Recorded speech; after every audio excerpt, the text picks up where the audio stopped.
Hello दोस्तों, Amit story wise में आप सभी का स्वागत है। दोस्तों, हम आपके बीच कुछ कहानी लेकर उपस्थित हैं जो आपके समक्ष प्रस्तुत करने जा रहे हैं। कृपया आप सभी से रिक्वेस्ट है, आप ध्यानपूर्वक सुने। तो दोस्तों, धृतराष्ट्र के 8 पाप जिसके कारण हुई जलकर मौत, इसके बारे में यानी धृतराष्ट्र के 8 पाप जिसके कारण उनकी जलकर मौत हो गई, इस कॉन्सेप्ट के बारे में हम विस्तृत चर्चा करने जा रहे हैं आपके समझ। कृपया आप सभी लोग ध्यानपूर्वक सुने। तो दोस्तों, जैसा कि धृतराष्ट्र को महाभारत में कुरुक्षेत्र के युद्ध का सबसे बड़ा खलनायक माना जाता है, क्योंकि वे चाहते तो इस युद्ध को रोक सकते थे, परंतु उन्होंने पुत्र मोह में उन्होंने अपने ही वंश का नाश करवा दिया। धृतराष्ट्र आंखों से ही नहीं, मन और बुद्धि से भी अंधे थे। उन्होंने अपने जीवन में वैसे तो कई पाप किए थे, लेकिन यहाँ जानिए उनके द्वारा किए गए 8 पापों के बारे में क्या क्या है। विस्तृत जानकारी आपको प्राप्त होगी। तो आगे बढ़ते हैं। तो नंबर 1 है कि गांधारी के साथ धोखा, यानी भीष्म के धृतराष्ट्र का विवाह गांधार की राजकुमारी गांधारी से कर दिया। गांधारी को जब यह पता चला कि मेरे पति अंधा है, तो उसने भी आंखों पर पट्टी बांध ली। गांधारी का विवाह धृतराष्ट्र से करने से पहले ज्योतिषियों ने सलाह दी कि गांधारी के पहले विवाह पर संकट है, अतः इसका पहला विवाह किसी और से कर दीजिए, फिर धृतराष्ट्र से करें। इसके लिए ज्योतिषियों के कहने पर गांधारी का विवाह एक बकरे से करवाया गया था। बाद में उस बकरे की बलि दे दी गई। कहा जाता है कि गांधारी को किसी प्रकार के प्रकोप से मुक्त करवाने के लिए ही ज्योतिषियों ने यह सुझाव दिया था। इस कारणवश गांधारी प्रतीक रूप में विधवा मान ली गई और बाद में उनका विवाह धृतराष्ट्र से कर दिया गया। नंबर 2 है गांधारी के परिवार को जेल में डालना, यानी गांधारी एक विधवा थी। जब महाराज धृतराष्ट्र को पता चली तो वे बहुत क्रोधित हो उठे। उन्होंने समझा कि गांधारी का पहले किसी से विवाह हुआ था और वह न मालूम किस कारण मर गया। तो धृतराष्ट्र के मन में इसको लेकर दुख उत्पन्न हुआ और उन्होंने इसका दोषी गांधारी के पिता राजा सुबाल को माना। जैसा कि धृतराष्ट्र ने गांधारी के पिता राजा सुबाल को पूरे परिवार सहित कारागार में डाल दिया। जैसा कि कारागार में उन्हें खाने के लिए केवल एक व्यक्ति का भोजन दिया जाता था। केवल एक व्यक्ति के भोजन से भला सभी का पेट कैसे भरता। तो यह पूरे परिवार को भूखे मार देने की साजिश थी। राजा सुबाल ने यह निर्णय लिया कि वह यह भोजन केवल उनके सबसे छोटे पुत्र को ही दिया जाए, ताकि उनके परिवार में से कोई तो जीवित बच सके, और वह था शकुनी।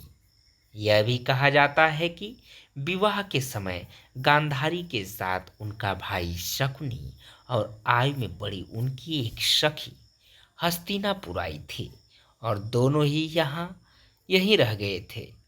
जैसा कि नंबर 3 है दासी के साथ सहवास, यानी गांधारी के पुत्रों को कौरव पुत्र कहा गया, लेकिन उनमें से एक भी कौरव वंशी नहीं था। धृतराष्ट्र और गांधारी के 99 पुत्र और एक पुत्री थी, जिन्हें कौरव कहा जाता था। गांधारी ने वेद व्यास से पुत्रवती होने का वरदान प्राप्त कर किया था। इस वरदान के चलते ही गांधारी को 99 पुत्र और एक पुत्री मिली थी। उक्त सभी संतानों की उत्पत्ति 2 वर्ष बाद कुंडों से हुई थी। गांधारी की बेटी का नाम दुःशला था।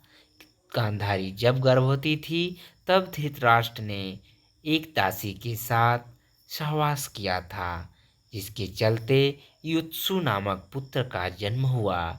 इस तरह कौरव सब हो गए। जैसा कि चौथा है पुत्र के मुंह में करवाया युद्ध, यानी पुत्र मोह में धृतराष्ट्र पांडवों के साथ अन्याय कर रहे थे, लेकिन राजा और राज सिंहासन के प्रति निष्ठा के चलते भीष्म उनके साथ बने रहे।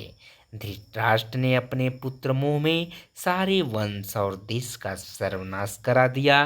धृतराष्ट्र चाहते तो वे अपने पुत्र के हठ और अपराध पर लगाम लगा सकते थे, लेकिन उन्होंने ऐसा कुछ नहीं किया और दुर्योधन को गलती पर गलती करने की अप्रत्यक्ष रूप से छूट दे दी। पांडवों के साथ हुए अति अन्याय के चलते ही महाभारत युद्ध हुआ। राज सिंहासन पर बैठे धृतराष्ट्र यदि न्याय करता होते तो यह युद्ध टाला जा सकता था। विदुर ने कई बार धृतराष्ट्र को नीति और अनीति के बारे में बताया, लेकिन धृतराष्ट्र ने जानबूझकर विदुर की बातों को नज़रअंदाज किया। जैसा कि नंबर 5 है, चीरहरण के समय धृतराष्ट्र का चुप रहना। तो दोस्तों, द्रौपदी के चीरहरण के समय भी भीष्म और धृतराष्ट्र चुप रहे और इसी के चलते भगवान कृष्ण को महाभारत युद्ध में कौरवों के खिलाफ खड़े होने का फैसला करना पड़ा। चीरहरण महाभारत की ऐसी घटना थी जिसके चलते पांडवों के मन में कौरवों के प्रति नफरत का भाव स्थायी हो गया। यह एक ऐसी घटना थी जिसके चलते प्रतिशोध की आग में सभी जल रहे थे। जैसा कि नंबर 7 है, अधर्म का साथ दिया। यानी वयोवृद्ध और ज्ञानी होने के बावजूद धृतराष्ट्र के मुंह से कभी न्याय संगत बात नहीं निकली। पुत्र मोह में उन्होंने कभी गांधारी की न्यायोचित बात पर ध्यान नहीं दिया। गांधारी के अलावा संजय भी उनको न्यायोचित बातों से अवगत कराकर राज्य और धर्म के हितों की बात बताता था, लेकिन वे संजय की बातों को नहीं मानते थे। वे हमेशा ही शकुनी और दुर्योधन की बातों को ही सच मानते थे। वे जानते थे कि यह अधर्म और अन्याय कर रहे हैं, फिर भी वे पुत्र का ही साथ देते थे। अधर्म का साथ देने वाला कैसे नहीं खलनायक हो सकता है। तो नंबर 7 है, भीम को मरने की इच्छा। ये भी एक कॉन्सेप्ट है जो कि युद्ध का अंत हो चुका था और पांडुपुत्र भीम ने धृतराष्ट्र के पुत्र दुर्योधन का वध कर दिया था। इसको लेकर धृतराष्ट्र के मन में क्रोध और बदले की भावना प्रबल हो उठी थी। अतः मौका पाकर धृतराष्ट्र भीम को मार डालना चाहते थे। एक बार की बात है, जब महाभारत का युद्ध जीतने के बाद पांचों पांडव श्री कृष्ण के साथ हस्तिनापुर महाराज धृतराष्ट्र से मिलने पहुँचे, तो भीम के अलावा सबने धृतराष्ट्र को प्रणाम किया तथा उनके गले मिले। बाद में भीम की बारी आई तो भगवान श्री कृष्ण धृतराष्ट्र की मंशा जान चुके थे। अतः जब भीम धृतराष्ट्र को प्रणाम करके उनके गले मिलने के लिए आगे बढ़ने लगे तो श्री कृष्ण ने भीम को इशारों से रोक दिया और उनके स्थान पर भीम की लोहे की मूर्ति आगे बढ़ा दी। धृतराष्ट्र बहुत शक्तिशाली थे। उन्होंने लोहे की मूर्ति को भीम समझकर पूरी ताकत से दबोच लिया और उस मूर्ति को तोड़ डाला। उनमें क्रोध इतना था कि वे समझ नहीं पाए कि यह तो लोहे की मूर्ति है। भीम की मूर्ति तोड़ने से उनके मुंह से भी खून निकलने लगा था। इसके बाद जब धृतराष्ट्र का क्रोध शांत हुआ तो वे भीम को मृत समझकर रोने लगे। तब भगवान श्री कृष्ण बोले कि भीम तो जीवित है, आपने भीम समझ भीम की मूर्ति को तोड़ा है। इस प्रकार भगवान श्री कृष्ण ने धृतराष्ट्र से भीम की जान बचाई थी। नंबर 8 है, पूर्व जन्म का पाप। तो कहते हैं कि पूर्व जन्म में किए पाप के कारण धृतराष्ट्र जन्म से ही अंधे थे और उनके सभी पुत्र मारे गए। दरअसल अपने पूर्व जन्म में धृतराष्ट्र एक बहुत ही निर्दयी एवं क्रूर राजा थे। एक दिन जब वे अपने सैनिकों के साथ राज्य भ्रमण को निकले तो उनकी नज़र एक तालाब में अपने बच्चों के साथ आराम करते हंस पड़ी। हंस पर पड़ी।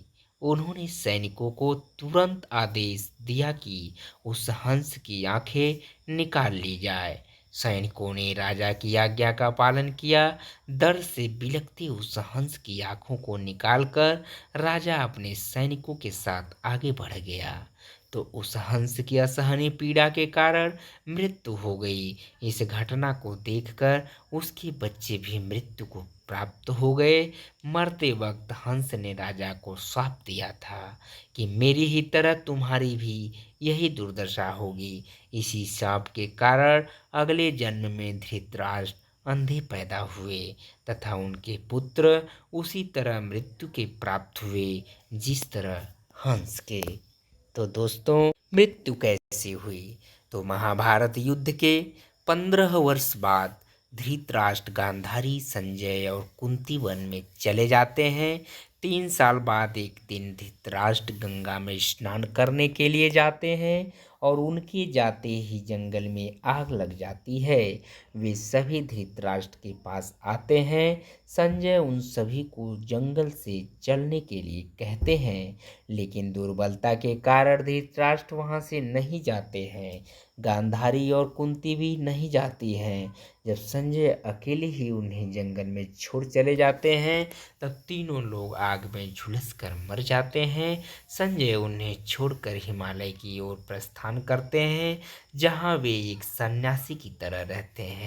बाद में नारद मुनि युधिष्ठिर को यह दुखद समाचार देते हैं। युधिष्ठिर वहां जाकर उनकी आत्म शांति के लिए धार्मिक कार्य करते हैं।